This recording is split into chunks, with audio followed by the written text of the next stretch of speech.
No niin, morjesta taas sinne YouTubeen. Ja kävin tuossa eilen ostamassa itselleni uuden otsalampun tuosta paikalliselta natsilistatiolaiselta, eli siis Kärkkäiseltä. Ja koska mä olen vittumainen kusipää, niin maksoin kolikoilla, eikä tainnut olla, olisikohan ollut ehkä yksi kympi estä, ehkä oli euron kolikko, että kaikki oli, muut oli sitä pienempiä. Sitten oli Black Friday tarjous vielä, niin oli normihinta 179, tää maksoi 79. Niin ei sitä ainakaan Kärkkäiselle mitään katetta jäänyt. Joo, Lupine Penta. Täällä on joku QR-koodi.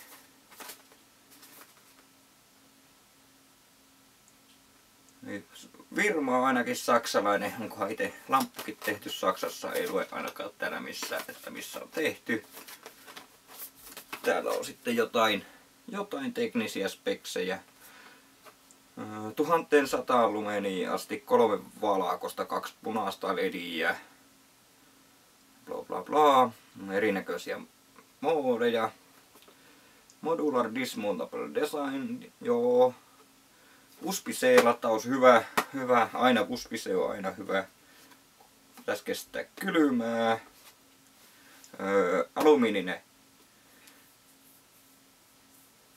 Alumiininen runko, IP68, V- ja pölyn kesto. Vähintään tunnin akun kesto täydellä teholla, pienemmällä teholla 120 tuntia. Tässä katsoo mitä täältä löytyy tältä paketista.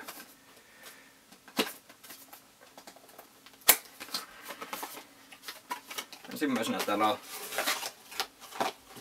itse ottalamppu.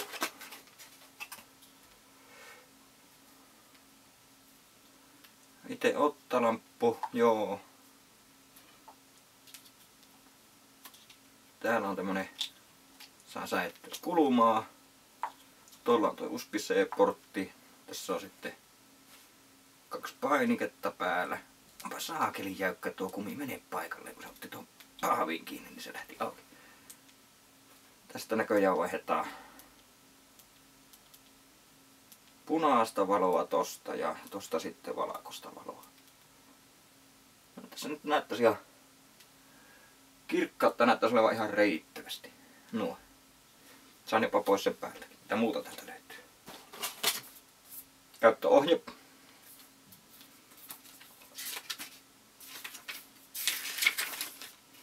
Täällä on saksaksi ja englanniksi. No, se nyt mulle kelepaa, mutta eikö nyt Suomessa ole joku laki, että näiden pitäisi olla suomeksikin, ainakin jostain saatavilla. Tekniset tiedot. 6 wattia, 600 lumenia ja 1 tunti akun kestoa. Noin valkoiset ledit täydellä teholla. Sitten tässä on niinku 0,35, 1 watti, 3 watti, 6 wattia on noin teholuokat. 1 watin teholla pitäisi kestää 6 tuntia 45 minuuttia ja 3 watin teholla 2,5 tuntia. Joo.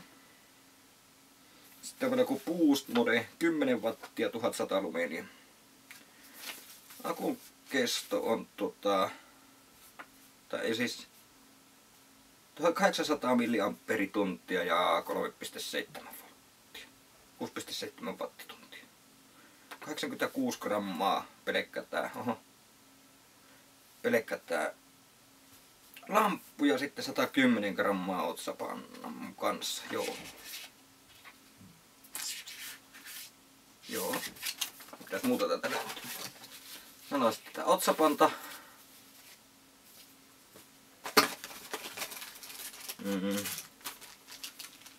Mitäs nää on?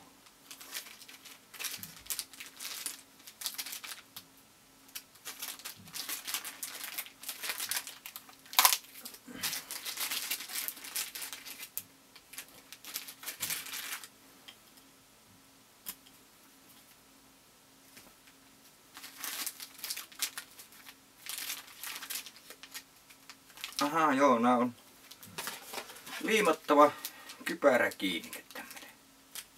Joo. Saat kypärään kiinni. sitten löytyy no täällä on vaan sitten, tuli mukana tässä niin 3 M jotain puhistuspyyhkeitä, niin saa rasvat pyyhkiä muovin tai joku muun pinnalta, mihin otkaa röyhtäyttä. Saa rasvat pyyhkäistä pois ennen kuin pistää tarraa, niin sitten tuli tarroja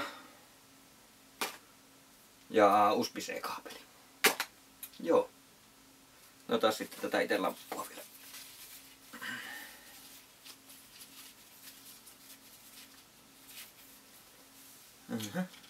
Elikkä tää asettuu tänne ottapanttaan tai sitten tuohon kypäräkiinnikkeeseen. Se näkyy olevan ihan täysin samanlainen toi kypäräkiinnike. Siinä vai on paikkoja tänne remmeille, niin näkyy menevä noin. Joo. Noin ja sitten se lähtee siitä pois. Noin. Noin, varsin helppo.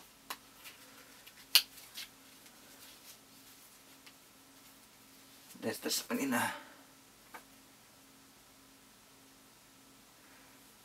Onko tässä, tuossa on näköjään akun testaus. Painaa vähän aikaa kumpaakin nappia. Ja akku oli täynnä.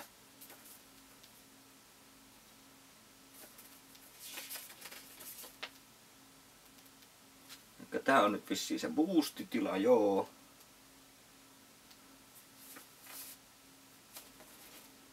Häikäsee. Tää on nyt se 0,35 wattia, 55 lumeenia. 1 watti, 120 lumeenia.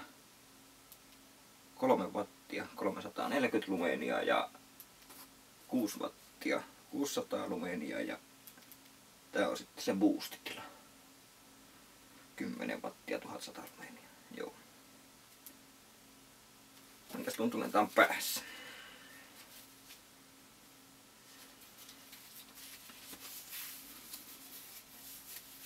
Vähän saa säätää, varsinkin jos pipo päässä käyttää, niin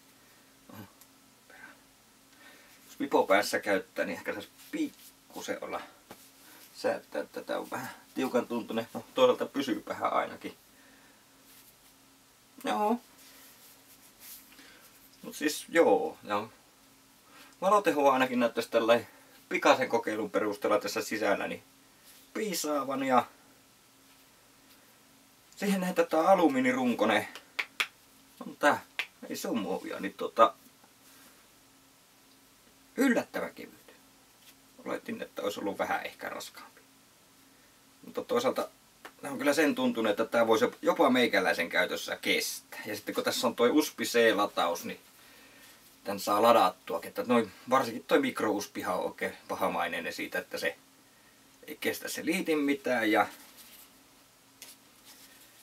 no sitten aina jos on joku oma latausliittimensä, niin niissä on aina sitten se ongelma, että ne tahtoo olla ne kaapelit hukassa tai jossain. Missä tää on tehty? Mä en löydä mistään tästä, että missä tää on tehty. 99% todennäköisyydellä toki Kiinassa.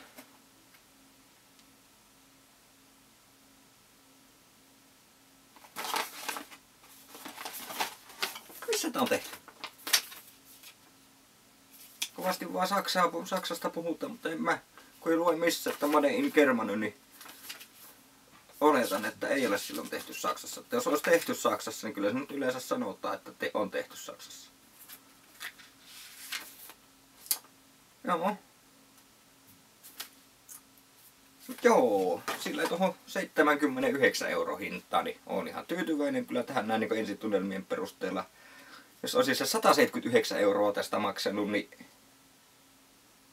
sitten pitäisi varmaan jo vähän miettiä, että onko, mutta joo, tähän hintaan, niin